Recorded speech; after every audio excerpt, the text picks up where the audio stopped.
I just want everyone to know while they're watching this video that it's from 2023, yesterday to be exact, because you might watch it and think it's from the mid-1900s. And though that was unbelievably inspiring, my amendment has nothing to do with whether or not colored people or black people or anybody can serve, okay? Racists say what? That was Representative Eli Crane, Republican from Arizona. Now let's set aside the fact that he looks like the evil villain from every Bond movie ever made. Nice middle part, bro. You're just a couple of years older than me.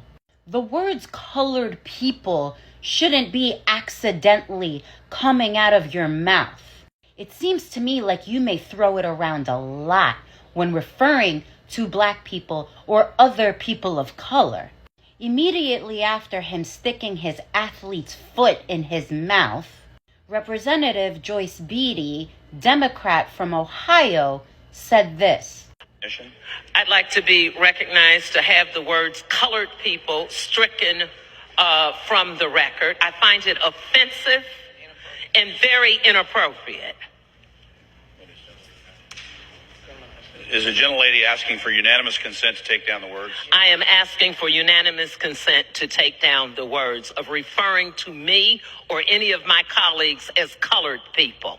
I can't even believe that's something that she has to say in today's day and age, but I am not surprised. Now let me put the question to you this way, because a lot of people out there don't seem to get it. Eli Crane was discussing DEI in the military, and he's talking about merit. You really think him using the words colored people means he's talking about merit? Think about it. And you're going to call me an alarmist when shit like DEI is up for question or affirmative action. They're saying the quiet parts out loud. You're just not listening. How did we get to a day and age where things like this are so easily said without any fear of consequence? You think Eli Crane is the only one? Listen to what Charlie Kirk said the other day. In fact, if we would have said 3 weeks ago, Blake, if we would have said that Joy Reid and Michelle Obama and Sheila Jackson Lee and Ketanji Brown Jackson were affirmative action picks, we would have been called the racist. But now they're coming out and they're saying it for us. They're coming out and they're saying, I'm only here because of affirmative action. Yeah, we know. You do not have the brain processing power to otherwise be taken really seriously. You had to go steal a white person's slot to go be taken somewhat seriously. You little weasel. You insecure little prick. You got balls. But then again, you don't. Because I bet my life you wouldn't say that shit to their faces.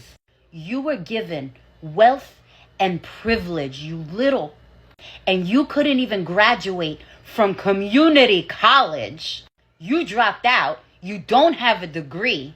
And you have the audacity to say that shit about brilliant black women, that they don't have the brain power to be where they are because of your warped sense of what you think affirmative action really is, and conveniently leaving out the context in which they said those things. We know despite you being born into all that wealth and privilege, the only thing you amounted to being is a fucking podcaster.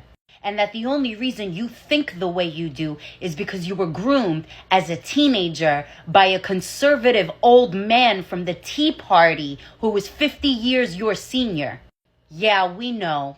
And the only thing you were able to do with it was buy yourself a little microphone and accept sponsorships from sex offenders for your little white supremacist factory known as Turning Point USA to continue to spread that message of your groomer. And so you could think you're famous. Get the fuck out of here. I see right through you, Charlie. I got your number. It's just sad that the people that listen to you, agree with you, or believe the shit that comes out of your mouth don't.